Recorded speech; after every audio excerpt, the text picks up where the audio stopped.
एक छोटी सी वीडियो है कैट फूड के बारे में। बहुत सारे लोग जो हैं जिन्होंने न्यू किटन वगैरह परचेज़ किए होते हैं या कैट वगैरह ली होती है तो उनको नहीं पता होता।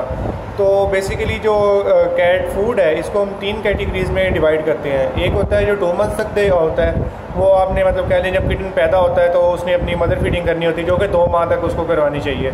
बहुत सारे लोग जो हैं वो अर्ली भी ख़त्म कर देते हैं, मतलब 1.5 माह के ऊपर या फिर 1 माह के ऊपर।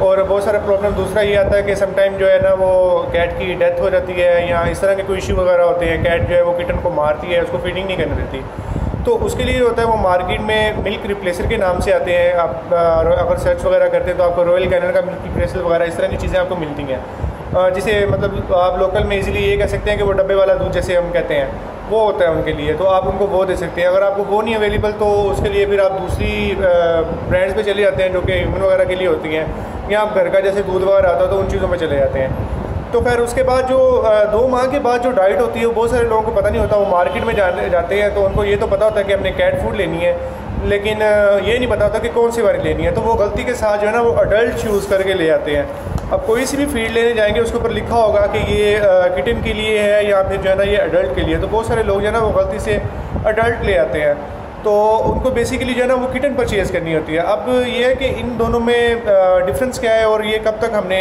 इसको किटन पे रखना होता है, कब जाके इसको अडल्ट पे जाना होता है।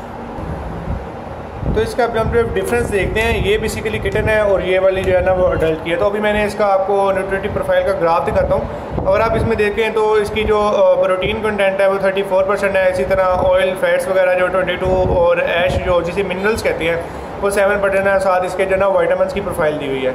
ये किटन की है। अभी मैं आपको दूसरा एनालिसिस दिखाता हूँ कि जो अडल्ट होता है इसमें क्या है। अगर आप अडल्ट में देखते हो तो ये देखिए 32% है, फिर 14% और 7% है। लेकिन अगर आप इसमें देखते हैं दोबारा से डिफरेंस के लिए तो 32 था उसमें, इसमें 34 था, और इसमें 14% थे ऑयल फैट्स वगैरह, किटन में 22 है, मतलब इसमें ज़्यादा है। तो ये बेसिकली जो किटन का जो अर्ली फेज़ होता है ग्रोथ का, उसमें से ग्रोथ वगैरह करनी होती है, तो इसी वजह से ये डिफरेंस भी इनमें ऐसे इसी वजह से है। उसको ज़्यादा मिनरल्स वगैरह चाहिए होती हैं, ज़्यादा प्रोटीन वगैरह चाहिए होते हैं, तो हम वो जो उस चीज़ को ज़्यादा रखते हैं उसमें जो किटन वाली होती है।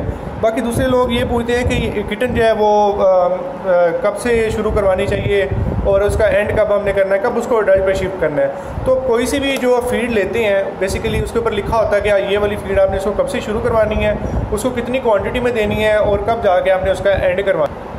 और दूसरे लोगों का सवाल ये होता है कि जी हम कैट फूड लेके आए हैं वो कितनी क्वांटिटी में दें, कितनी बार दें उसको। तो इसके लिए आप कोई सी भी कैट फूड देखते हैं तो उसके साइड पे ग्राफ ज़रूर बना होगा, जैसे कि इसमें बना हुआ है। ये देखिए 6 वीक्स फिर 20 वीक्स पे है, फिर 5 to 7 मंथ के लिए है, और 8 से 10 के लिए, और 11 से 12, यानी कि 1 ईयर तक को आपने किटन फीड ही देनी होती है। और साइड पे अगर आप देखते हैं तो इसमें इसने वेट के हिसाब से उसकी अमाउंट भी बताई हुई है कि आपने दिन में कितना उसको देना है, पर डे के हिसाब से है। अगर वेट ये होगा तो आपने ये देना है, और इसी तरह बाकी वेट्स के हिसाब से उसका है किटन का, और उसके वीक्स भी बताए हुए हैं उसने, और कब तक देना है, कैसे देना है वो भी है। तो ये जो अमाउंट लिखी हुई है, मतलब अगर हम फर्स्ट में देखते हैं, अगर जो किटन है वो मतलब कह लें कि ½ kg से लेकर 1.5 किलो तक है, तो उसकी अमाउंट अगर आप देखें 6 से 20 वीक्स में तो ये लिखा हुआ है 63 से 86 ग्राम जो है वो दी हुई है। तो ये पर डे के हिसाब से है। अब आप इसको डिवाइड कर सकते हैं कि आप ये दिन में आप 3 बार डालें, उसको 4 बार डालें। अर्ली स्टेज के ऊपर जो कैट फीड है वो ज़्यादा देनी चाहिए, मतलब आप अगर सारा दिन भी उसके सामने रखते हैं, सारा दिन तो वैसे रिकमेंड नहीं की जाती, अगर आप दिन में 5 टाइम उसको देते हैं या 4 टाइम देते हैं तो ये एक ज़्यादा अच्छी चीज़ है। इसी तरह जो है ये अडल्ट में अगर आप देखें तो इसमें भी ग्राफ बना हुआ है, उसने बताया हुआ है कि 1 kg अगर आप कैट का साइज़ है तो तब आपने क्या देना है, और इस तरह सारी की सारी चीज़ें 10 kg तक अगर वेट है तो आपने कितना देना है उसको पर डे के हिसाब से। तो जो भी आप फीड वगैरह लेंगे उसके ऊपर ये चीज़ें ज़रूर लिखी हुई होती हैं, और प्लीज़ जो आप डाल दें वो इसी हिसाब से डाला करें। और बहुत सारे लोगों की ये डिमांड आती है कि अगर इसमें प्रोटीन वगैरह या बाकी चीज़ें ज़्यादा है तो ये हम उसको लाइफ टाइम क्यों नहीं कंटिन्यू करवाते। तो उसकी कुछ वजूहत ये, एक तो ये एक्सपेंसिव है, दूसरा ये कि अगर आप दे भी रहे होते तो हमारी जो कैट होती है ऑलरेडी अडल्ट होती है, उसको फ़ायदा नहीं होता उन चीज़ों का, वो आपके वेस्ट में जा रहा होता है, आपके पैसे भी वेस्ट में जा रहे हैं और वो चीज़ें भी वेस्ट में जा रही हैं। दूसरा ये बात है कि अगर जैसे इसमें प्रोटीन कंटेंट ज़्यादा है, ऑयल कंटेंट, फैट कंटेंट जो है वो ज़्यादा है, तो अगर आप अपनी कैट को देते हैं तो कैट में इशू आता है कि वो ओवर वेट हो जाती हैं, उनका साइज़ वगैरह बढ़ जाता है, जिसकी वजह से उनको बाकी दूसरे जो है ना वो मसाइल शुरू हो जाते हैं, गर्मी वगैरह ज़्यादा लगने में शुरू हो जाती हैं, रिप्रोडक्शन के उनको मसाइल जो है ना वो शुरू हो जाते हैं। तो इसी वजह से फिर हम जो है उसको अडल्ट पे शिफ्ट करते हैं।